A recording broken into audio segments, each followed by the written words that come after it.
தம்முடைய கிருபை நிமித்தம் நம்மை கொண்டு கிரியைகளை நடப்பிக்கிறார். அல்லேலூயா.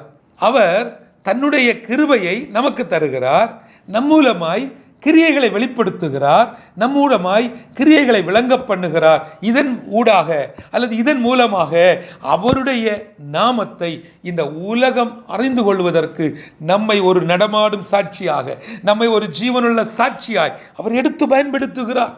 நீங்கள் சார்ந்திருக்க வேண்டிய ஒரே ஒரு தெய்வம் இயேசு மட்டும்தான். அவர் ஒருவர் தான் உங்களை வாழ வைக்க முடியும். அவர் ஒருவர் தான் உங்களுடைய வாழ்க்கையை மாற்ற முடியும். எத்தனை பேர் நீங்கள் சொல்ல முடியும், இன்றைக்கு ஆண்டவர் என்னுடைய வாழ்க்கையில் உள்ள வெண்கல கதவுகளை அவர் உடைப்பார், இருப்பு தாழ்பால்களை என்னால் உடைச்சி எடுக்க முடியாத, என்னால் விட முடியாத அந்த தாழ்பால்களை என் ஆண்டவர் முறிப்பார் என்ற விசுவாசத்தோடு நீங்கள் இருப்பீர்கள் என்று சொன்னார், அந்த காலத்தில் இருக்கக்கூடிய பொக்கிஷங்களையும் ஒளிப்படத்தில் இருக்கக்கூடிய புதையல்களையும் அவர் உங்களுக்கு தருவார், அவர் நமக்கு தருவார். அதை நாம் சுதந்திரித்துக் கொள்ள முடியும். அது இன்றைக்கு நடக்கும்.